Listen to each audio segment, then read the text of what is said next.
going to show you here how to take out a cracked screen on a computer and how to buy a replacement screen. I'm not going to show you installing the screen because I don't have it in stock at the time of this video, but we'll show you the first half.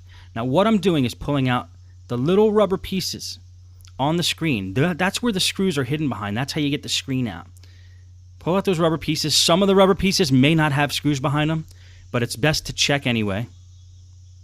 And this Acer has, I believe, 4 screws holding it in. So once we get those rubber pieces off, there might be a couple stingy ones here, and I just use a little tiny flathead screwdriver to pull off some of those pieces that don't really want to come off, or are some of them lay flush and you can't actually get a grip on it. This one actually has more than 4. It might have 6 screws holding it in.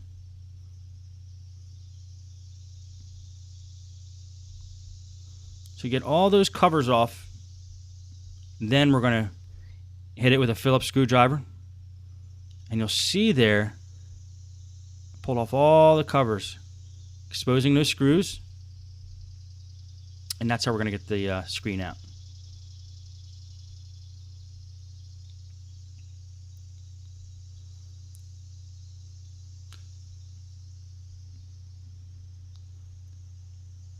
It's a good idea if you can help it to not angle your screwdriver towards the screen in case it slips. Your screwdriver might scratch the screen.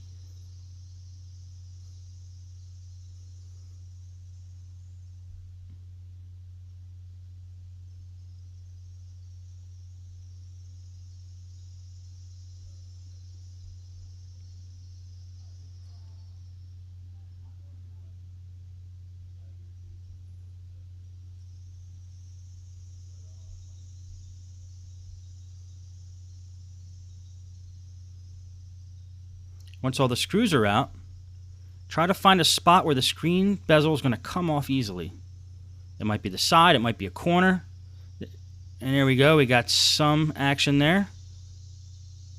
See if you can take your fingernail or a plastic piece and kind of bring it along the edge and pop the whole rest of the screen off.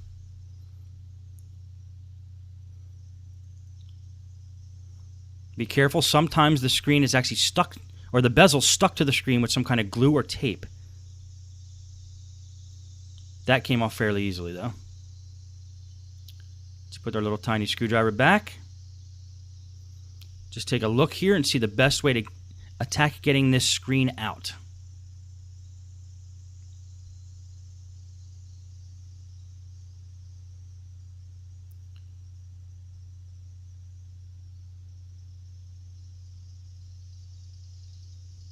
Just going to unattach the inverter cable there, so there's no power going to the screen. And the way to get a screen out, the screen is usually attached just with screws in on the side. They're screwed into the side rail. Sometimes you can't get to these screws unless you loosen the hinges up a little bit, but this computer looks like we'll be able to get to the things pretty easily. So just unattach the little tiny screws from the side rail.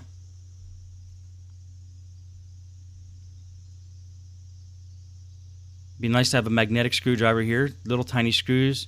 If they fall on the desk, they could bounce away fairly easily. Normally there's 4 screws holding these screens in on each side, but this one only apparently has 2 on each side, which is not the greatest design because it adds too much flexibility to the screen and it could break it. And then the screen just pops right out. Now the LCD cable is still attached. We already unattached the inverter cable, so that pink and white one on towards the top of the screen, which powers the bulb, we already unattached that. So if it looks like it's not going to come out that easy, we could just get the inverter out, which is what I'm unscrewing now, the screws that hold the inverter in.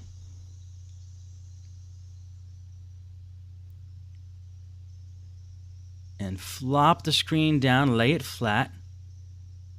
If there's tape holding that LCD cable in, pull up the tape. Be very gentle. You're not supposed to put a lot of pressure on these circuit boards on the screen.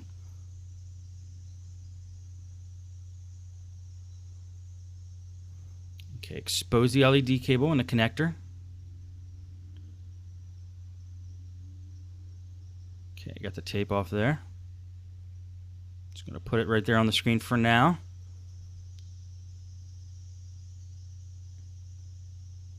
I'm going to get this tape off too, just so we have some give here on the LCD cable. We don't want to damage the LCD cable. The screen we kind of care less about right now, actually. LCD cable has like 30 or 40 little tiny wires in it. We don't want to mess up.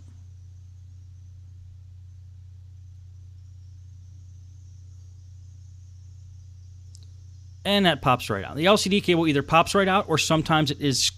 There's two little locks that you got to squeeze on the side to get it out, which I'll show you in a prior video. And we're just going to keep that LCD cable kind of out of the way for now.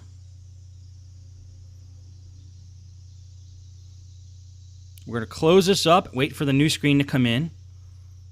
I'm going to show you how to order a replacement screen on eBay. You see it's cracked, so let's get a new screen in there. Flip it over and look at the model number on the back of the screen. The model number is right here. It's that LP141WX1 parentheses TL parentheses A2.